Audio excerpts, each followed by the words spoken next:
Internet nashrlarida Qozog'istonda o'tkazilgan zotdor qo'ylar xalqaro ko'rgazmasida og'irligi 188 kilo, bo'ynigacha balandligi 1 metr bo'lgan Gulliver laqabli qo'y g'olib deb topilib, Markaziy Osiyodagi eng yirik qo'chqor sifatida tan olingani haqida xabarlar tarqalgandi. Namangan shahrining go'zal dahasi Mehnatobod mahallasida istiqomat qiluvchi Latifjon Mirzaboyev Daryo muxbiri Azizbek Abdullayev bilan bog'lanib, uyida boqayotgan qo'ylari qirg'izistonlik rekordchidan kam emasligini bildirdi. Latifjon akani yo'qlab uylariga o'tdik.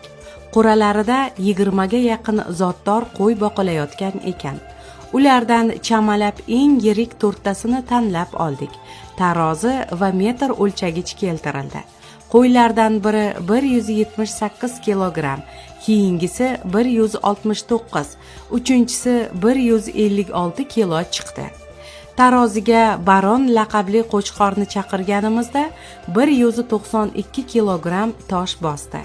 Uzunligi 1 metr 40 santimetr, bo'ynigacha balandligi esa 1,12 metrni tashkil etdi.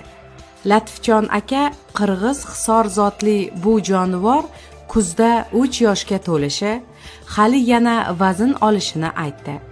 Bu qo'ylarim orasida rekordchisi emas. 2016-yilda sotilgan shunday hisor zotli qo'yim 242 kilo chiqqan. Bo'yi 1,30 metr edi. 2018-yilda sotilgan golland zotli buqamiz esa O'zbekistonda rekord qo'ydi-yu. Og'irligi 1 tonnayu 860 kilo bo'lgan. Bo'yi 1 metr 90 santimetr edi, deydi Latifjon aka. Latifjon akadan bunday zotdor chorvani parvarishlash sirlarini so'radik. Avvalo chorvaga mehr kerak.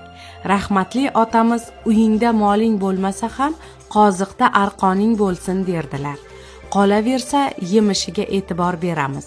Aslo po'choq berilmaydi. Faqat toza beda makka yeydi. Muntazam vet shifokor ko'rigidan o'tkaziladi. Har hafta cho'miltiriladi. Har oyda juni olinadi. Qur'ani ko'ring, hatto ventilyatorgacha bor, deydi Latifjon Mirzaboyev.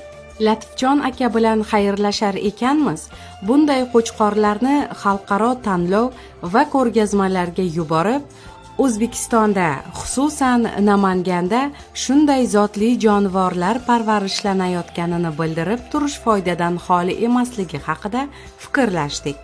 Xullas, Markaziy Osiyoda eng yirik qo'chqor nomiga Qozog'istonda g'olib bo'lib qaytgan Gulliver emas, Namanganda parvarishlanayotgan Baron da'vogar ko'rinadi.